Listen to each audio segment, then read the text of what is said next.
My name is Satish Arora, uh, popularly known as Chef Satish Arora. I had joined Taj Group of Hotels after doing my catering school, and I'm very passionate about food. That's why I went to this profession, and I served for about 50 years in Taj Group. And I'm very happy here to talk to Mr. Tariq about Voice of Future.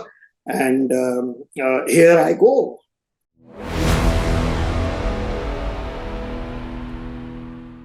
I am very humbled and very honored for the respect that you have shown to be on our platform. And what I'd like to say to the audience is on Voices of the Future is that we focus on diversity, we focus on humanity, we focus on different talent and skills. The future is not all about technology. The future is actually about humanity. Sometimes we have to go back to first principles. We have to go back to the principles of love and family. We have to go back, and food is actually one of the uniting forces that brings families together. That is how you break bread. That's when you talk things out. And whether it's at family or even when we take it to the next level in governments and conferences and summits and so on, creating an atmosphere where you are able to have a conversation and bring about peace and bring about humanity in the future is so, so important. Chef Arora has an illustrious career, and we're going to be talking about it. He has served Queen Elizabeth, Prime Minister Indira Gandhi, President Bill Clinton, Margaret Thatcher, and so on. I can only say that I met two of those four people, but it's an honor that he is here with us, having connected with and worked with them. And that is what we're going to be talking about, his journey, his life, and most importantly, his advice and his wisdom for us into the future. Chef Arora, welcome, sir. Welcome to Voices of the Future. Thank you, Mr. Tariq. I'm really humbled and honored to be part of this conversation, and I will definitely try to take all of you throughout my journey. I belong to a humble family, Punjabi family, and my father was in civilian branch of army. And he was later on a judge in judge advocate branch, where they used to court-martial people and all that. We were two brothers and one sister, I being the second one, the middle one. I don't know, some or the other, I was not much interested in my studies. And wherever, there was a talk of study or aaj chalo ye karenge, I was right from the beginning. But my father, as any other family at that time, say if I take you back, I was born in 1946 in Jalandhar. And then my father migrated to Delhi, and he was in Delhi. That's what I told you, what he was doing in Delhi.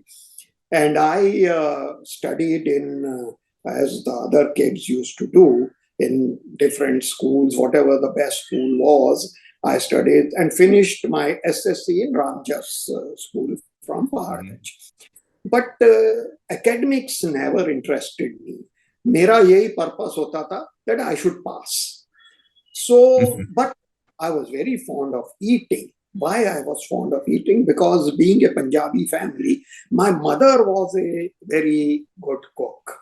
And wo bahut passion se, you see, I used to see her selecting ingredients and doing lots of steps to make a dish and then cook it with passion. Yeah. I being interested in eating basically, pakana, grind karna. I was not much interested in that at that time. And I didn't realize, why is she taking so much time? Why is she going through so much processes and all that? But khane ko milta tha. And at times, just to see what she is doing, the way she is doing, I used to try to help on pretext of that. Agar main karunga, to she will allow me to help. But she used to say, why are you not studying? Why you don't go to your room and study and all that? But Yeah. I used to go and एक दिन निकल गया वापस.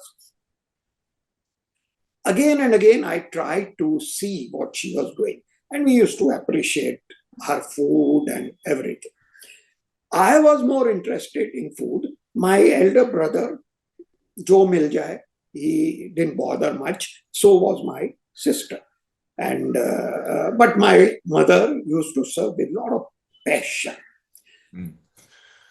Wednesdays, sometimes I used to come home early because why I used to come home early? Because my father had a half day. And she used to come home, he used to come home early saying, Unka half day hota. So I didn't realize. I also used to tell my mother one day I came back on Wednesday. I told my mother, today is my half day. In the school, mein kabhi, there is never a half day in a school. And she Yes. said, why half day? So I said, because daddy has a half day. I used to get a lot of beatings on that, not realizing that मैं तो फंस रहा हूँ.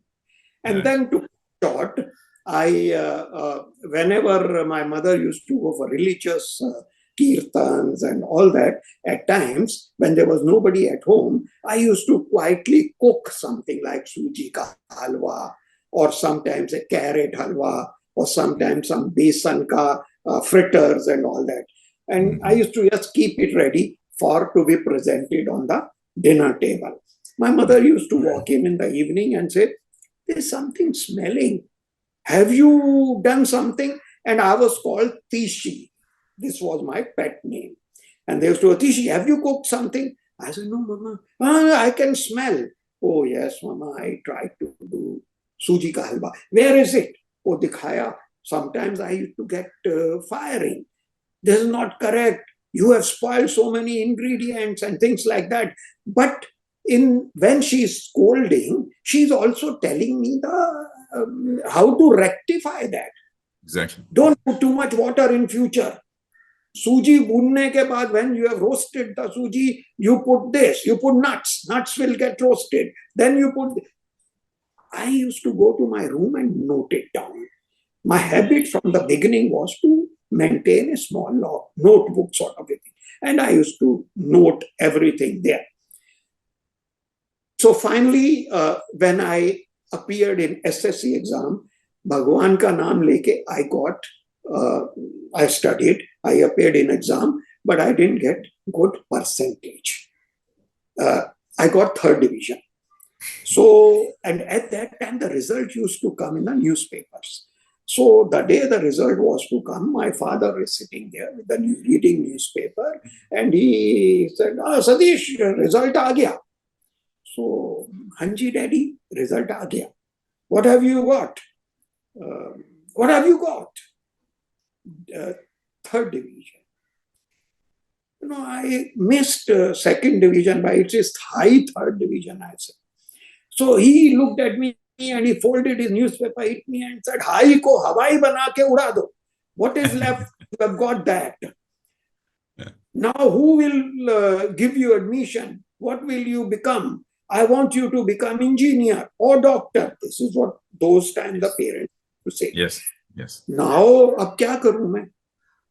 Finally, I got admission in Dyal Singh College in arts division. But one of my friends brought me a prospectus of catering college, which was just a year old in Delhi. And I just saw the prospectus, usme bakery, confectionery, and all these things were there. And I said, Maja aa gaya yaar, ye to bahut acha course hai.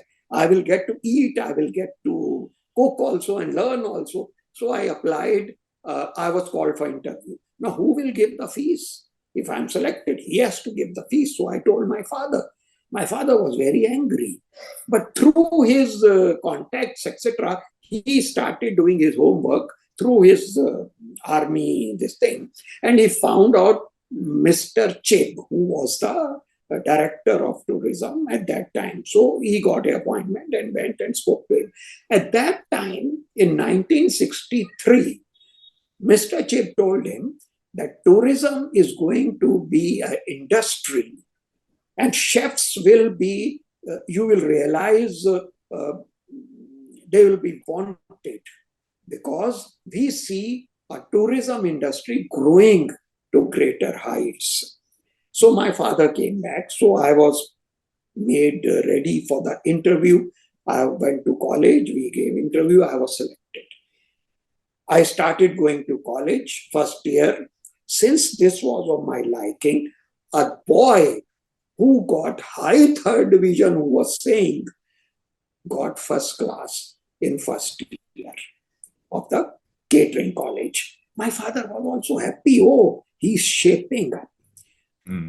Because my bulk of my marks, etc., were from cookery and bakery. But when I saw that there were lots of other subjects, hygiene, nutrition, front office, law, bookkeeping, food and beverage, पढ़ाई तो करनी पड़ी, but with interest, because at that stage the things were of my liking. First year, when I passed out, they sent me for training, industrial training, and I was selected to go to Narula. There, since it was my first experience in industry, I started going in the kitchen. I learned a lot of things. I noted a lot of things. I found out how a restaurant kitchen works, etc., and how a chef behaves, what is his daily duty, सब कुछ note करके लिख लिया, देख लिया. Second year again, advanced course, and they started teaching us Indian cookery also. And there we found out the intricacies of Indian herbs and spices, and there how to use cumin seed, how you will get the best flavor out of cumin seed, why you have to roast properly the onion, garlic, nahi to how you avoid the raw flavor of your garlic, etc. We were taught that. I learned everything, noted everything also, and we were maintaining cookery journals, etc. Second year, when we passed, again good marks, and I was sent for industrial training to Park Hotel, to Oberoi Grand in Calcutta. This was my first 5-star hotel interaction. Tremendous training I got there. I became tough. Especially I opted for kitchen training. In spite of the lot of chefs bullying me, ye lao, wo lao, gave me some menial jobs like cutting onion, etc., etc. But I had decided, ultimately I want to become a chef. And how will I become a chef? I will become a chef if I know at what stage fire, the cooking temperature tells to the ingredients, stop. Or to the person who's cooking, now it is time to put the second ingredient. So that's what I was observing. I was observing not on the pan. I was observing the face of the person who was cooking. What is his reaction when he saw this has happened to the pan at this stage? So everything I learned came back. Third year was difficult. Roger Monco, he was a French chef. He was invited on Prime Minister Nehru's invitation to come and work in Ashoka Hotel in Delhi. And Ashoka Hotel was a government hotel, and there they used to have a lot of government parties, and any dignitaries who came, presidents, prime ministers, they were put in Ashoka Hotel, and their banquets were in Ashoka Hotel. Now, I was lucky in that case that my college roped in Roger Monco to come to teach us cookery. And he was basically a French chef. And he used to come twice a week to our college to teach us. First day, he used to briefly take cookery class and explain us what is he going to do, and mise en place, kya hoega uska, what all ingredients you need, what are the way you select the ingredients, etc. Now, I being short, and there were about 15 people in the class, if I'm standing at the back, I will not know what is happening in the pan, because he is giving a demonstration. And the demonstration kitchen at that time in the college did not have a mirror or so on the wall, on the ceiling. Now, what is the solution to that? So I second class passed. away. Third class, I went in front and stood there before Monk came. Now, reason being, I thought Monk will come. I will stand next to him. He will tell to everybody, now this is the dish we are going to make. This is the mise en place we need. And for this, we will do chopping of this. So I will do that. When he finished the class, he said, now let's chop the onions. And I quickly took the onion and started chopping. He also saw that. And when he cannot tell me to, oh, no, you go back. Oh, no, nobody can tell me, no, you go back. So I started doing and helping him with the reason that when he is doing and telling these cookery terms like braising, basting, sweating, at this stage, the onion will start sweating. I only knew that I was sweating. I didn't know that the onions will also sweat. And what does he mean by sweating of onions, etc.? So I was looking right into the pan, how the ingredients were bubbling. What is happening at what stage ingredients start becoming translucent, and when they are turning brown and things like that. So I got the correct ways and the processes of cooking, which made me more bold and stronger and gave me more confidence. We passed out. Yeah, I think it's more than confidence, sir. What I'm now seeing, and this is exactly the line of questioning, is that you were curious, you were interested, you were doing things that are in line of your personal interest and passion. How many times do we have students and kids today, they're being driven in? I personally was pushed into accountancy because I had to be a chartered accountant, and others go into law and engineering. So I think we get pushed into all of these things, but if you are able to have the courage at some point in time and make your choices, then that is what you enjoy the most. The other thing which chefs and organizations that help to serve are behind the scenes. So therefore, they are forgotten heroes. And I have seen large kitchens, and we did actually a leadership program at the Ritz-Carlton Hotel on how to learn leadership in a kitchen. So how do you serve 1,000 people at the same time? How can you have the steak at the right temperature for 1,000 people at the same time? And things like that. So where I'm going with this is that it is both art and science. It is both a detailed process and then a touch and feel.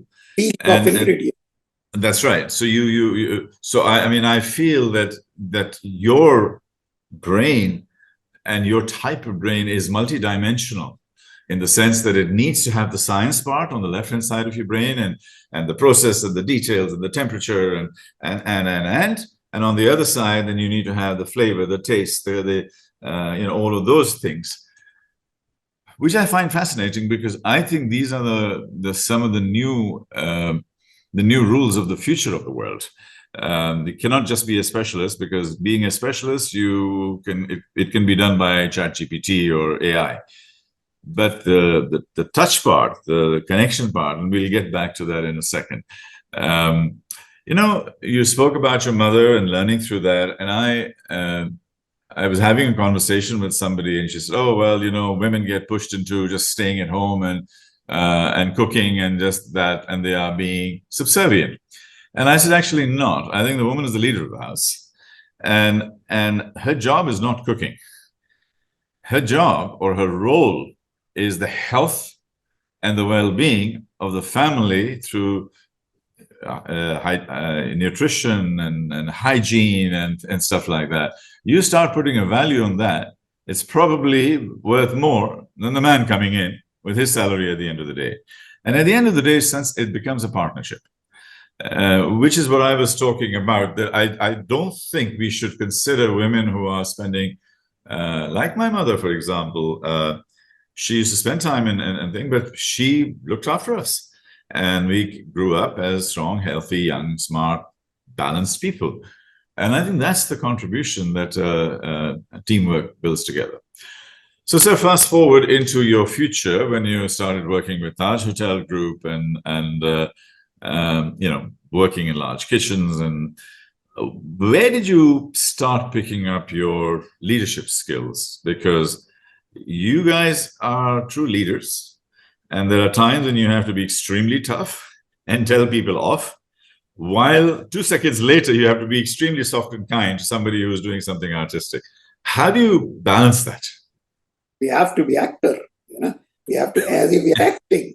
But let me tell you one thing, that when I went to Taj, today the induction programs are done, and the joinees they are made to sit in a air conditioned room, and then they are shown the video of the entire organization, who's who, and things like that.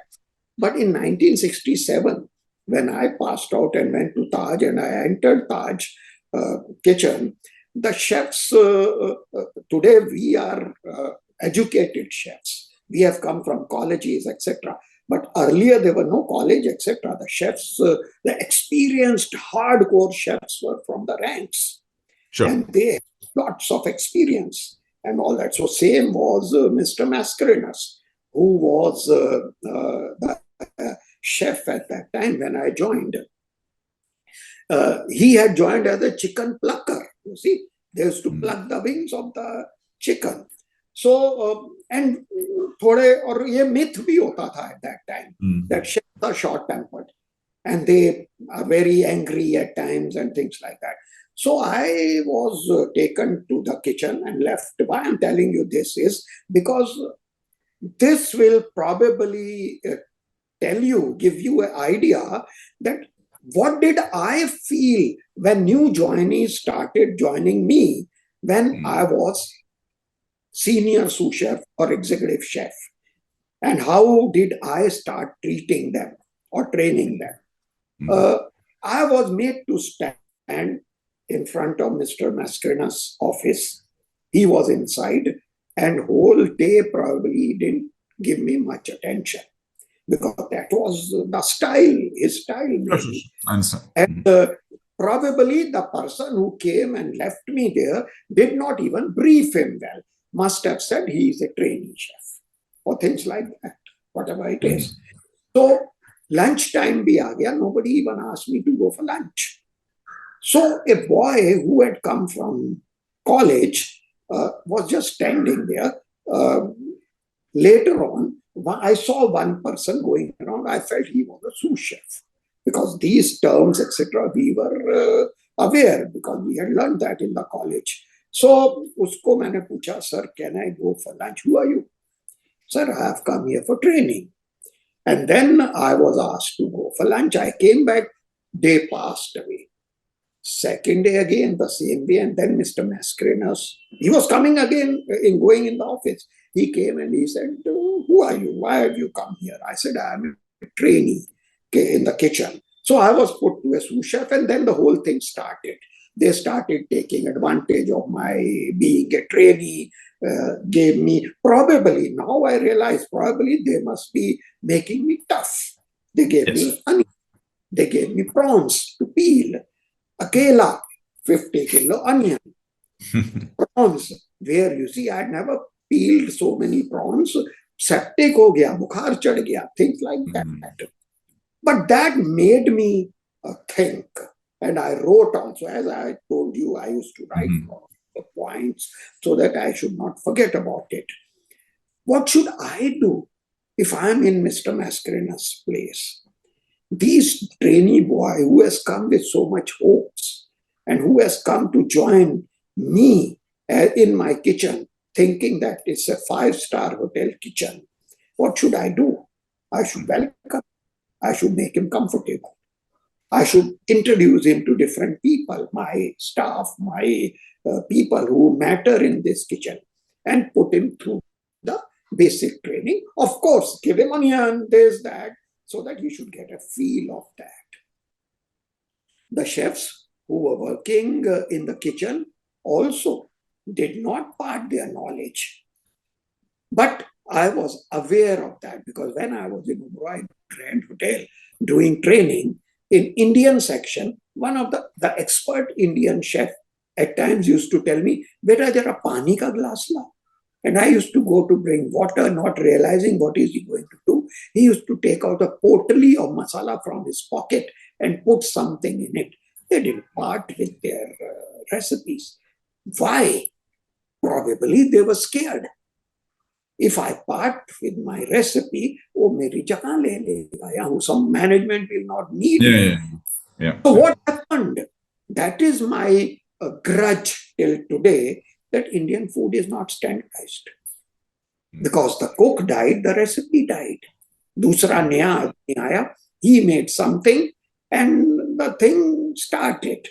So when I became executive chef in 1973, what I did was took the staff. By that time, the catering college students, one or two batches had already come after me. So they were with me because they were trained in the college. So what we did was that we took those people and I said that now kitchen is to be run by us. That does not mean that we should ignore these people, because they are the people who are running the kitchen for many years now. Then I started making a training program, and then we started studying the processes, etc. And I started parting my responsibilities also to my sous chefs who were given to me as a sous chef. And then we started working as a team. Right. Excellent. But when I was made executive chef, at that time, when I was trying to penetrate in the kitchen, it was also very difficult, because the cooks who were working for many years there were not ready to take my instructions. So Indeed. what I did was I should prove myself. Now, how will I prove myself? To show them that I can cook. I know. So I went to the most difficult chef and I gave him instruction of pomfret bonfum that was on the menu, today's lunch menu. He refused to make the way I wanted. So I made it. Second day, again, one dish. Third day, he came in the morning and apologized to me. And then I told him that we both are here to please guests. So do whatever. Who am I? Executive chef. So my purpose is to run and give better food to the guests. And your purpose also should be that. So that is why I penetrated, and that's the way I penetrated into those guys and gained their confidence. Same stories I used to tell to the chefs, the new joining chefs. And that's what I told them, don't feel shy of your heads when you go in. And then the whole flow started, actually. Right. So moving into all of the work that you did, but for our listeners and viewers, it would be nice if you could share some of the celebrity stories. You had the Commonwealth Conference in 1983, where you were cooking for everybody, and then Bill Clinton and Margaret Thatcher and Queen Elizabeth. Can you share some anecdotes related to those? Yes, Mr. Tariq Saab, I will share three dignitaries where I enjoyed serving everybody.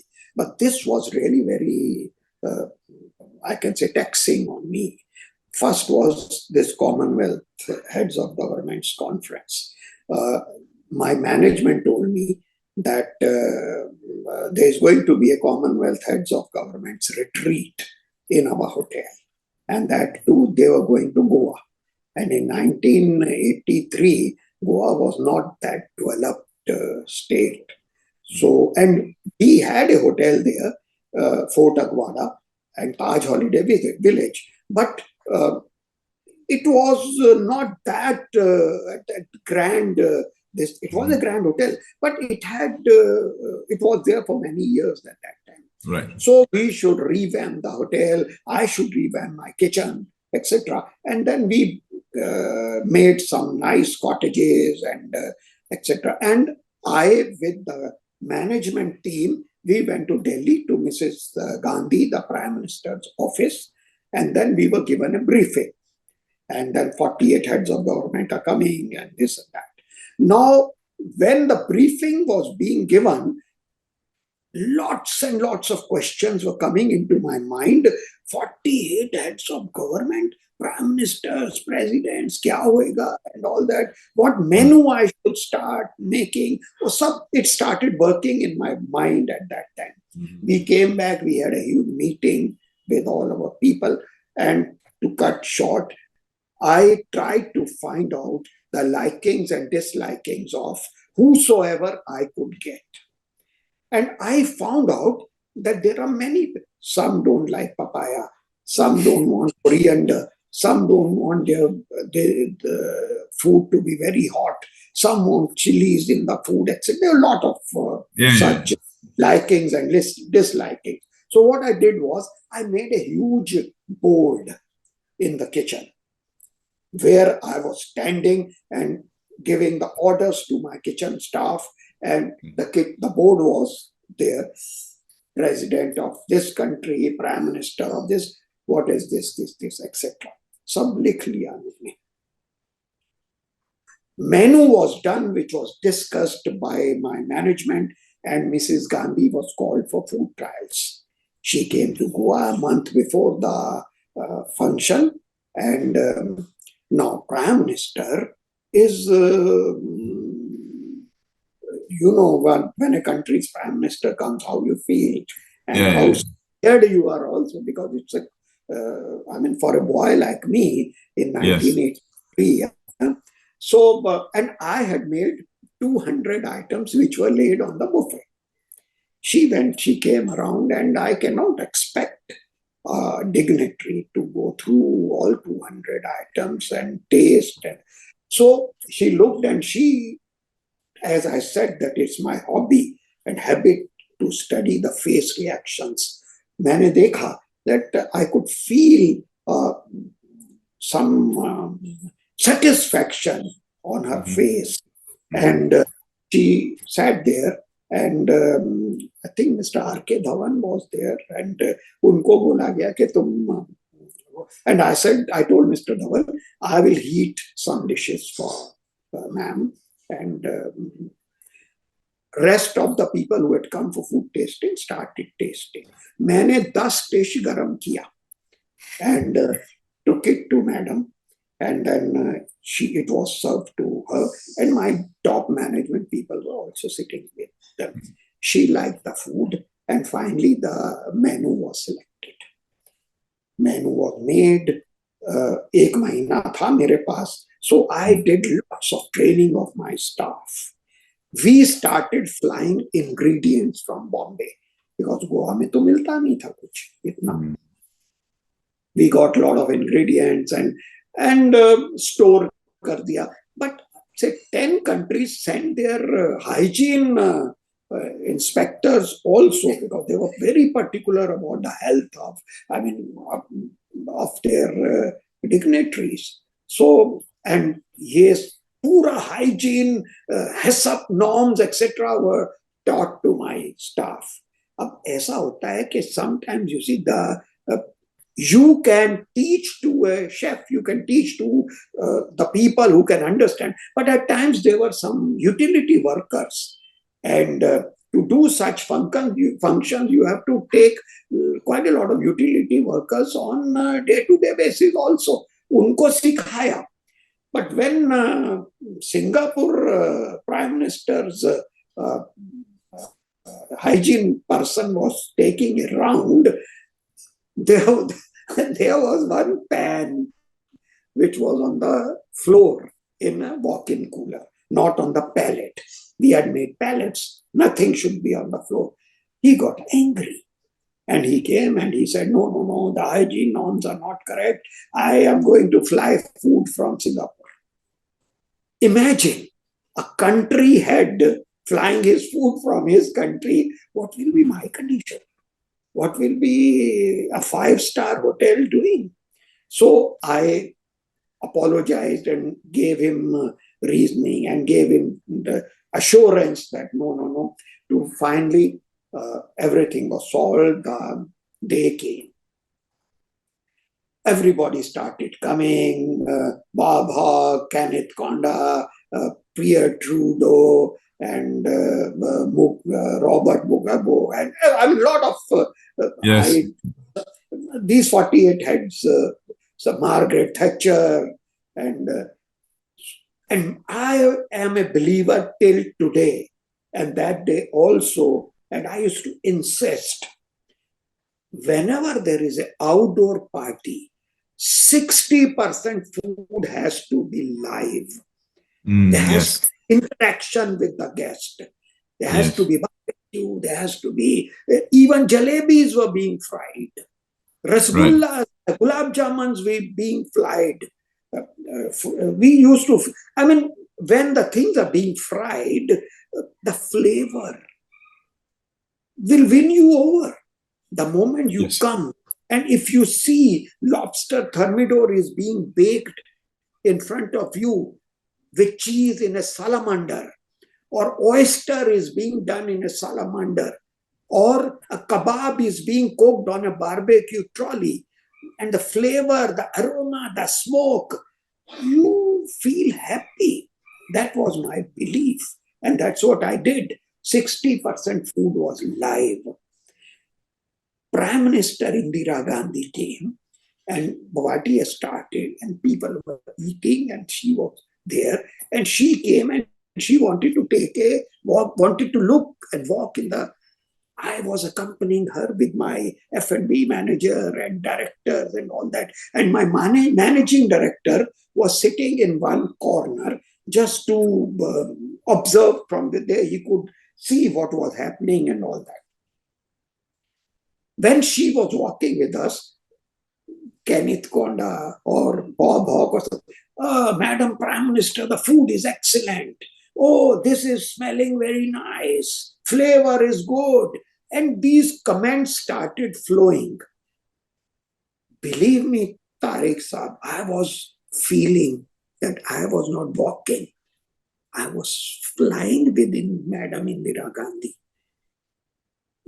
At one stage, she stopped and she said, I want to talk to Jay. Now, Jay means J.R.D. Tata, who used to be our chairman at that time. Mm-hmm. Mm-hmm. Now, Jay means you have to talk on telephone. So we took her to a place where the telephone was. And then when my managing director saw that madam is coming with my people, उसने सोचा शायद इन्होंने कुछ गड़बड़ कर दी होगी. And she went there and she got J.R.D. Tata and she said, Jay, I'm very happy. Your boys have done an excellent job. My guests are very happy. I inwardly cried, Tariq साहब, समझ नहीं आया क्या हो गया ये. And I looked at my executives' faces and we came back. Party finished. I didn't realize what was happening with me. Champagne started flowing and the party was a great success. Next day, they all were to fly back. Papaya coincidence, probably you must have read. I don't want to go in detail in that, but I had got papayas from Bombay, and a lot of people at that age probably had asked papaya for breakfast. And when I serve, being a chef, I just don't cut a slice and put it on the plate. I want to do some design. I want to put lemon in a different way. So that a dignitary sees that, oh, some work is done for me and I'm wanted. And you feel like eating. By the time Prime Minister Indira Gandhi was to come for breakfast, papaya ही खत्म हो गया. 4 papaya बचा था, खत्म नहीं हो गया, 4 papaya बचा था, and it's a habit of the chefs to press. देखते हैं वो खत्म हो गया. I could not know what to do. My main guest. So I took a police jeep and I said, let me go to the market and get some papayas if available. Police jeep mein, inwardly I was happy. Oh, I'm sitting in a police jeep with a siren and we are going around and public aisa dekh raha hai. But finally got 2-3 papayas. We brought the papayas, but the security did not allow us to enter at that time without checking. I am a chef, I am this, look my pass, I am this, I am executive chef, madam wants papaya. They understood only the instructions given to them by their seniors, probably. So they wanted to make a hole in the papaya. मैं उसको बोलता हूँ यार मुझे काटना है, वो whole किया उसने papaya. Finally, I had no choice. हो गया. Finally, when they all were leaving, they were leaving by helicopters. We had made 2 helipads there because the Goa airport from Taj was about 50-60 miles away. So Mrs. Gandhi and Margaret Thatcher, they both were standing there, and the guests were coming, wishing and telling them their experience. Oh, madam, excellent. The food was very good. And I also very humbly standing there with my full uniform, with my all directors, etc. Finally, everybody left. We heard a lot of people, almost all praised. When Mrs. Gandhi and Margaret Thatcher was to leave, I looked at Margaret Thatcher and I asked her, ma'am, I hope you were happy. Earlier, I had served Margaret Thatcher in Taj Hotel, Bombay, where I had made lobster thermidor for her, and she was very fond of lobster thermidor, and she had liked it. And here, again, I had made lobster thermidor on the menu, but with a twist in it. So when I looked at her and I asked her, hope everything was well, she said, God, everything was good. I hope you enjoyed my lobster thermidor. Oh, it was very good. And all that. Chef, can you remove your cap? And at that time, we used to wear cloth caps. Aajkal to disposable caps. So cloth. So I, can you get me a marker? And she signed on my cap, Margaret Thatcher, Chogam, Goa, and she put 1983. I still preserve that. That was a reward, indirect reward for the service, for the hard work which I and my team had put on. Yeah. At each stage, I was looking at my executives. And when I looked at Madam Prime Minister, she patted me and said, well done, my boy. You people have done proud for the country. इससे अच्छा remark क्या हो सकता है? Absolutely. Well, I mean, you are in that. That was my experience with Indira Gandhi. I know. I believe the Queen Elizabeth loved your butter chicken. I love butter chicken, by the way. And right next door, we have a restaurant here, Asha's. Asha Bhosle's restaurant here. Best butter chicken in town. And that's my regular. So you said the Queen loved the butter chicken.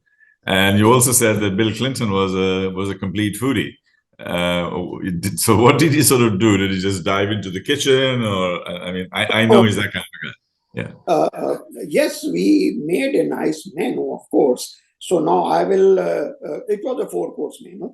I will touch 2 dishes out of it. In fact, 3 dishes out of it. I will ignore starter. Second course was wild mushroom and lobster dosa. Now, I made, and I wanted to serve all the ingredients what go with the dosa. क्या जाता है dosa? Chutney and sambar. Now sambar is lean. How will I serve? I did a lot of study and all that. But I want, and in this banquet, you have to have the plated service. So, chota, crisp, nice crisp dosa with beautifully sought. I take pride, Tariq, in telling you that I took all steps that lobster should not become chewy. Lobster what size of lobster should be, what pieces, what is the temperature when I'm sauteing lobster with other ingredients like mushroom. Now, mushroom leaves moisture. This is the attention to this is the attention to detail which really separates you from everybody else, I think. I tried to do that and I succeeded. And today, when I go to catering colleges to give lecture, I emphasize on these points because this is a key to the success of a chef.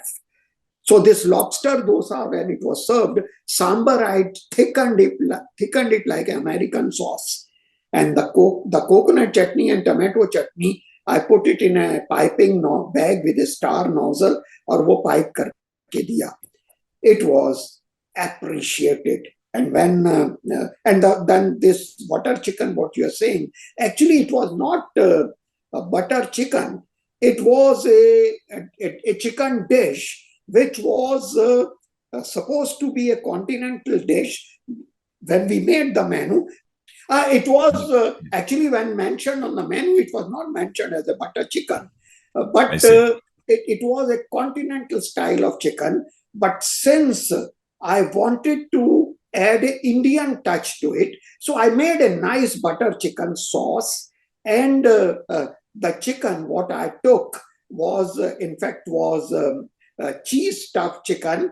And then I did little bit of grilling of that, and with a little bit of touch of butter masala, chicken masala, tandoori masala and all that. And then I napped it with the sauce. So it turned out to be excellent chicken dish. And I served it with a spinach souffle.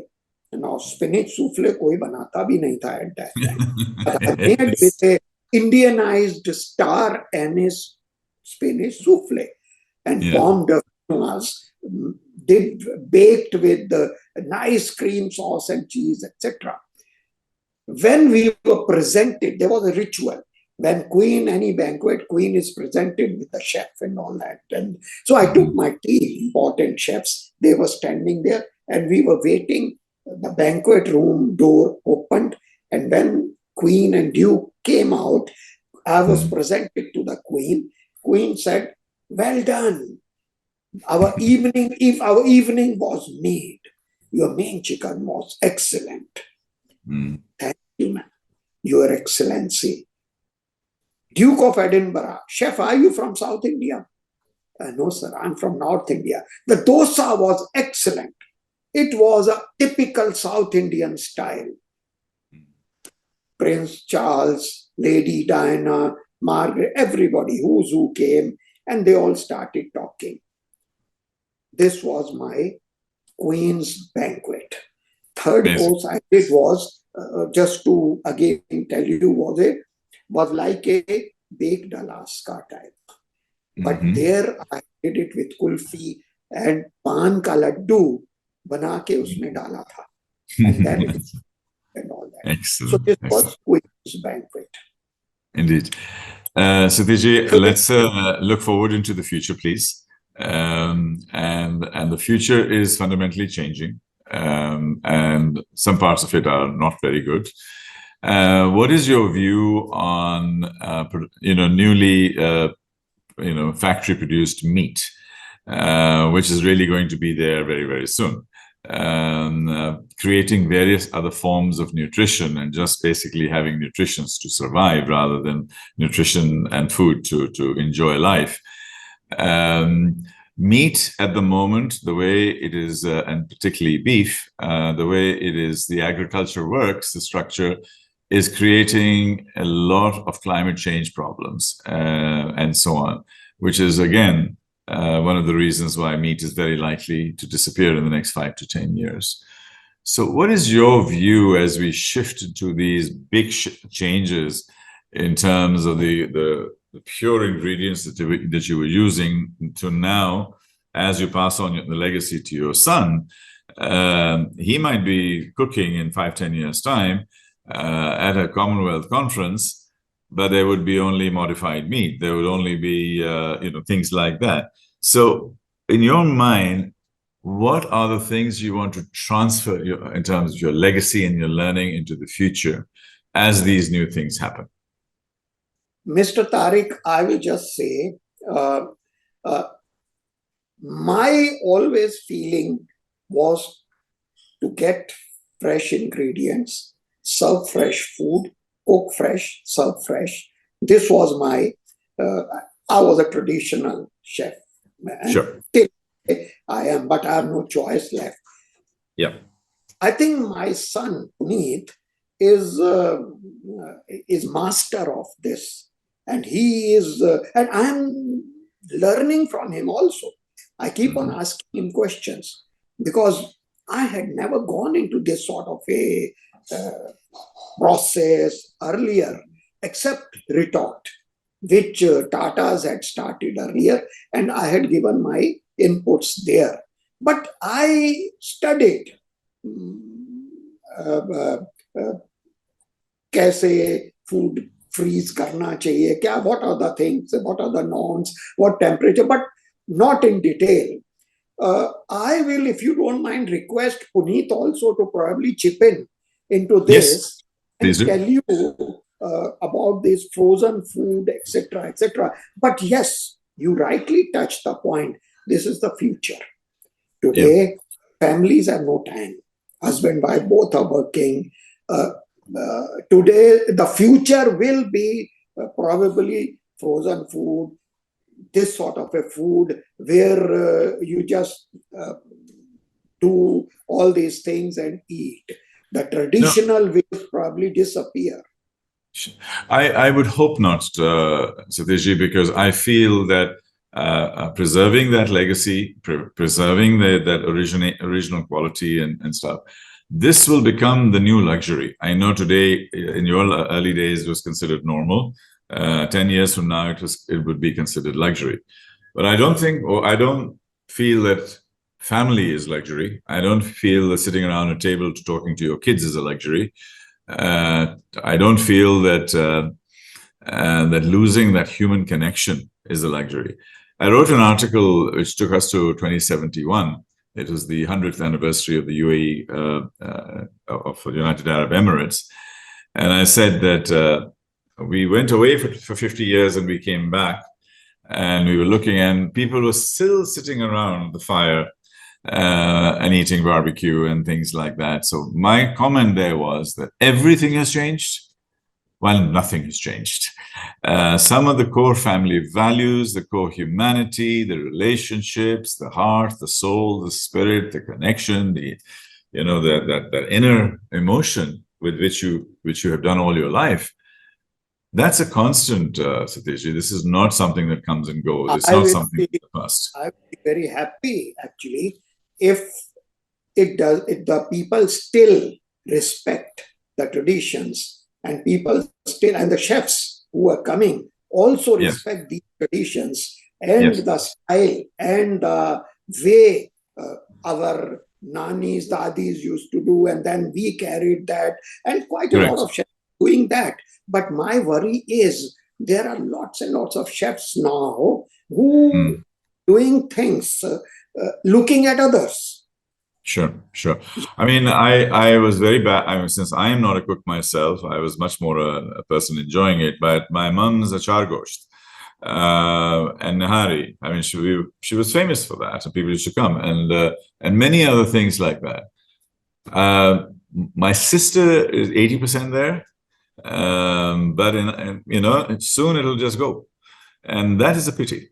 So, Puneet, please join us and say, how are you going to take the baton in this relay Yes, race and take it forward while bringing in some of the new realities of the world, because progress you cannot stop.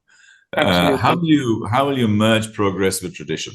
So, you've touched upon a very, very important point because, when I hear the experiences that Papa just shared about, creating products from dignitaries, and in those days, there were challenges revolving around ingredients. There were no phones. There was no social media.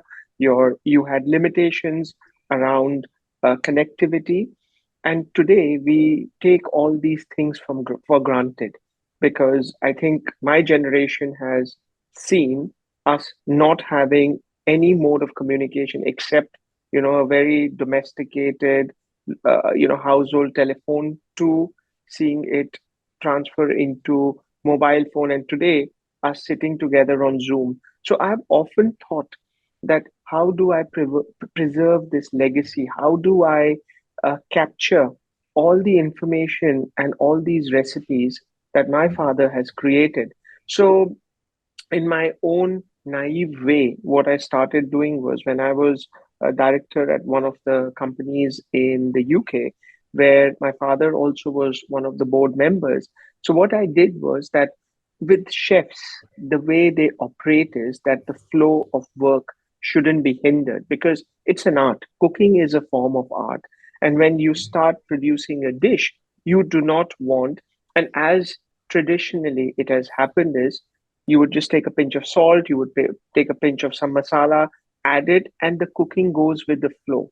Now, what I did was I asked my father, what are the various ingredients that you would like to add into that particular dish? I would jot it down.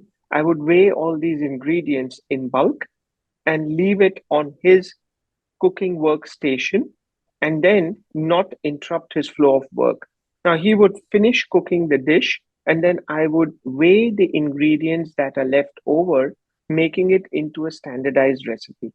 And that's how I captured a lot of his recipes in my R&D kitchen, which were then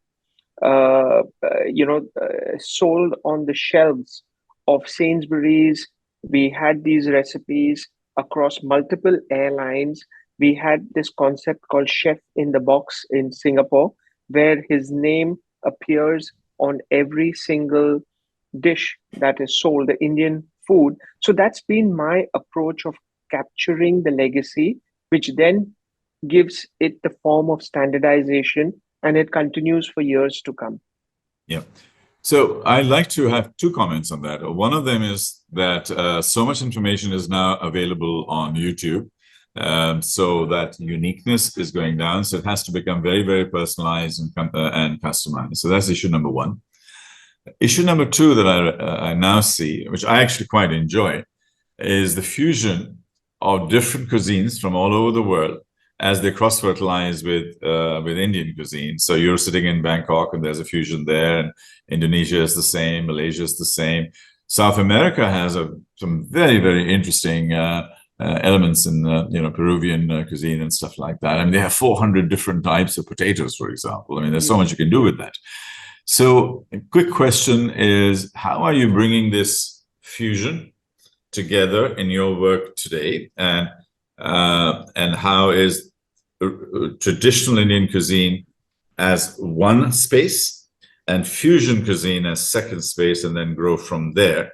I'm just wondering how you're approaching that, and what were the moments of inspiration even for your dad during his time. I'm sure it wasn't just India. I dare say as he traveled and he met other people, there were things outside India also.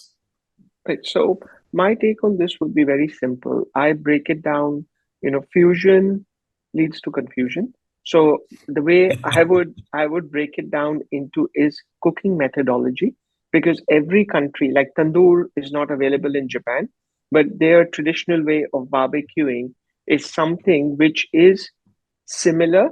The charcoal is used as a mode of cooking, but the flavors that are imparted are with using specific kind of woods, which then add on to the flavors of the charcoal.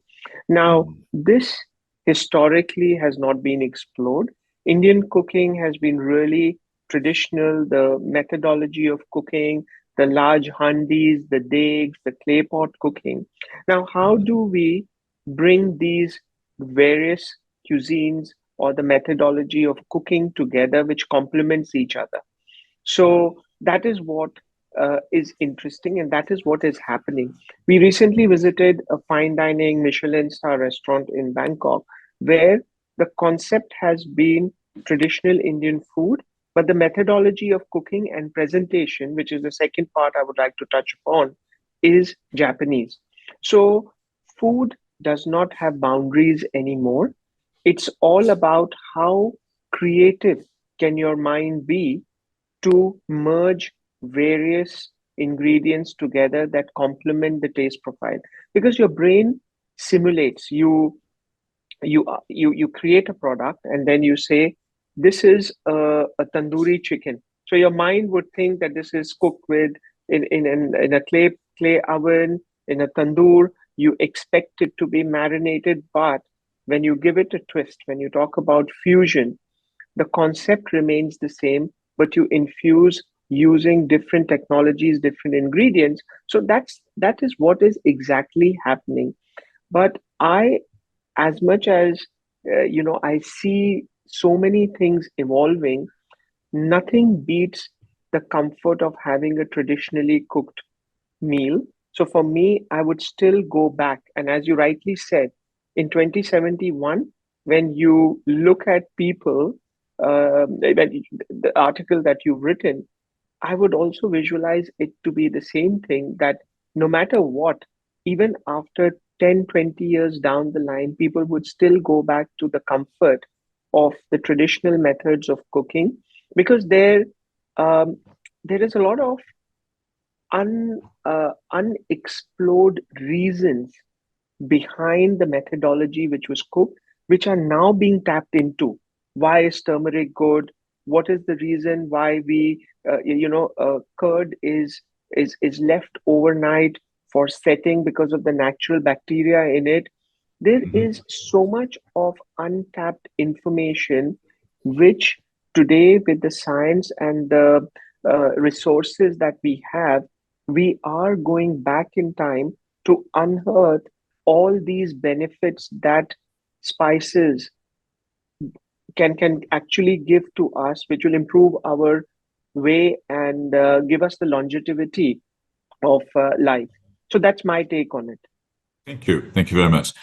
Going back to you, sir, Satishji, my final question to you. Puneet and I have arranged a time travel capsule. It's called Star Trek 2. And we will take that time travel and we'll go into the future. We are in 2046. We are celebrating your birthday, your 100th birthday. What are we doing there? Who's there? What are we eating? What's the menu, sir? And that will be our sort of ultimate gift, your gift to us for the future. Oh my God. First of all, especially my grandson, granddaughter, my all entire close family are there. And of course, you will be invited there. And Thank you. as you know, and as I have said, um, I am a traditional chef.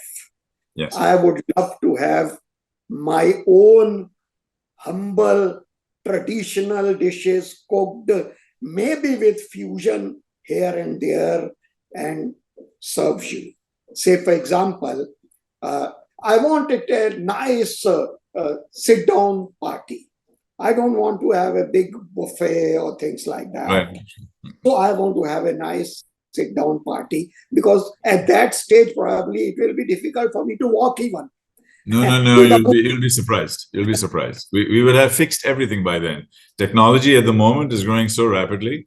I'm doing a lot of work in longevity, so you will be pleasantly surprised. Just stay healthy, stay happy, drink. Don't worry. Don't no stress. Drink a lot of water, and just be a happy life. And so for every 1 year that you stay healthy, we're adding 2 years to your life. So if you say 5 years healthy, we'll be adding 10 years to your life. So trust me, that's the way it's going right now. Science is really changing many, many things. You'd be surprised. So, So so we're I all will. sitting down. So we're all sitting down. So what do we have? Do we have Queen Elizabeth's butter chicken, or shall I bring my mum's achar gosht?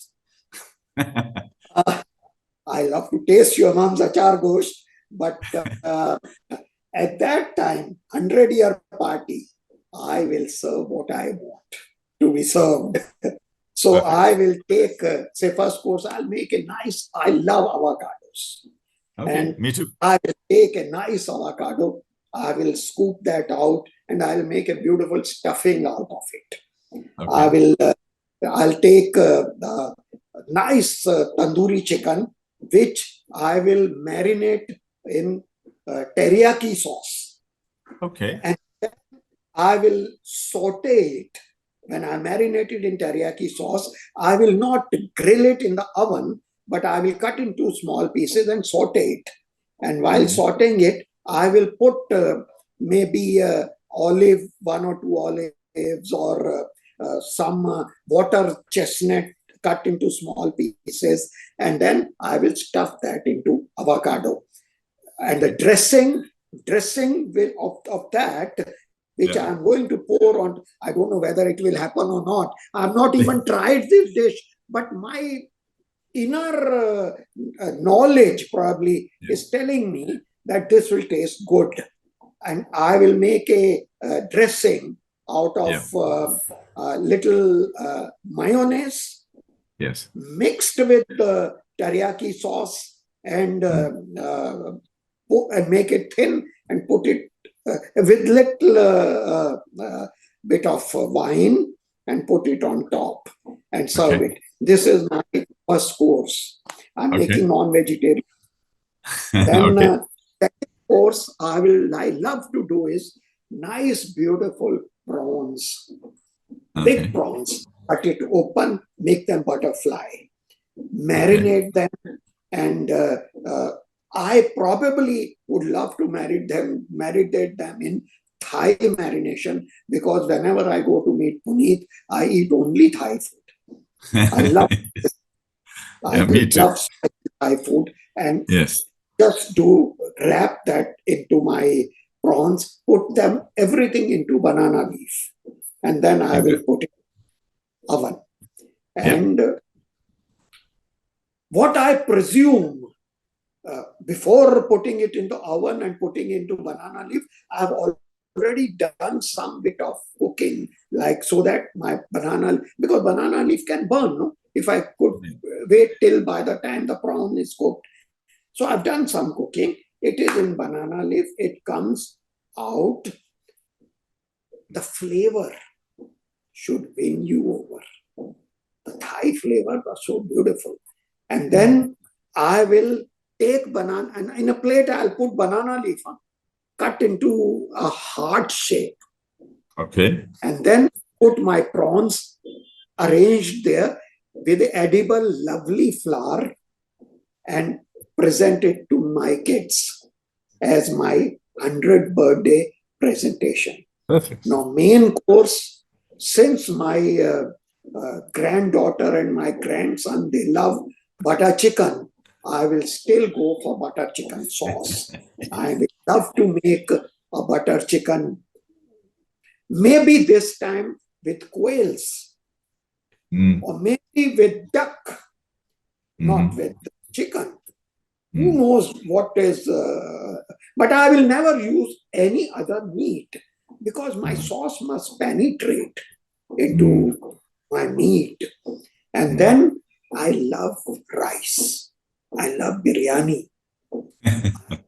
Still insist of making biryani traditional way. No fusion, nothing. Marinating ingredients and kachi gosht ki biryani with small pieces of lamb and marination, flavorful. Mint जो दम की बिरयानी होती है जो आटे से cover किया है, उसके ऊपर पर्दा है, which will be opened there. And this biryani will be served with lovely giloti kebab type of a meat. Earlier, I had tried a Sikh, which was a chicken mince wrapped with lamb mince, both with different flavors and cooked in tandoor. And when you take that Sikh out, you have a dual type of a meat, dual type of a flavor, and dual type of a texture, and a dual type of a color. Cut it into small pieces and serve you with my biryani. अगर आपको रायता चाहिए बूंदी का या अनार का तो आप बना लेना और बोल देना, I will make that for you. And that is what I would love to serve. And for the dessert, I would like to make a lovely, lovely firni. But in that firni, I will add chote gulab jamun, black gulab jamun. Okay. Which is like, you see, very small, like a marble. And the firni will be made nice, authentic firni. The gulab jamuns are put into it. It is set into a container. with little saffron on top and rose petals, and I will serve that. I hope you will enjoy. Satishji, Please I not only enjoy, I'm salivating right now. give feedback on my menu when you Yeah, come I for dinner. know. I haven't had breakfast, I haven't had lunch, and I think I'm going to just stop here and rush to Ashaji's place next door and have something. You're making my mouth water. Satishji, it's been an I absolute confess, super. Yeah. and Tariq Sahab, I confess, when I Yes. make this first, I will discuss with Punita. By that Yes. time, he full of knowledge, full of experience also, and Yes. then we will, and I'm sure he will not say no to me what I want to serve on my 100th birthday. I'm sure he won't say no to you, but I will tell you that you will have challenges from your grandchildren, because your grandchildren are going to say, Dadaji, what are you doing? You're killing animals. You shouldn't be killing animals. It's not nice. Because the culture that they're growing up with, you don't kill. Honestly, Gertrude. So why can't we just produce something different? So those are the kinds of challenges we will have in the future, and that is part of what I am addressing. Is that how culture changes, how society changes, how our belief systems change, and so on. So while we retain our baseline and our that's constant, and those are to me love and compassion and loyalty and honor and family. But the new level is that these younger people are going to be coming up and telling us, sorry, you guys have lost the plot. You don't kill things. Why would you be killing things when you can grow things normally? So, But no sorry. worries, Tarak. If I have that by my 100th birthday, that this Yes. has happened and my grandchildren are going to tell me no meat, Yes. etc., I am Yeah. prepared to eat vegetarian food also. And I It'll that either also be out in my sure. So it'll either be vegetarian or it'll be the modified meats and produced meats and yes, things yes, like yes, that. But yeah. yes. So we need to be flexible as far as the future is concerned. So Gigi, thank you very much for taking us to your 100th birthday. Thank you for inviting me. Thank you for giving us a flavor of what it looks like. And you know, it's generally a flavor. It's not a technology. It's not a box. It's nothing like that. It's real stuff. And to me, more than a technologist and a futurist, I'm a humanist. I want to help people. I want to make a difference. I want to change the world. I want to do things like that. And I feel that when I talk to you and you come up with some of the traditions that I'm very familiar with, and then you do it with so much passion and love, it is really, really heartwarming for me. Puneet, thank you very, very much for arranging this. Satish, Thank you, thank sir. you very much for agreeing. Thank you very much for agreeing to be on this program. And we'll do something. We'll do the magic now, and we'll take it from there. Thank you. And that's I, I just want to add two bits of mine in this. I must of say course. that I'm very happy and honored, and I hope I have done justice to tell you my 50 large, huge years experience in these few words, what I could say. And I must confess, I was more confident because Puneet was present there also. Because I am really happy that he was also part of this conversation. And thank you for giving me this opportunity to talk to you.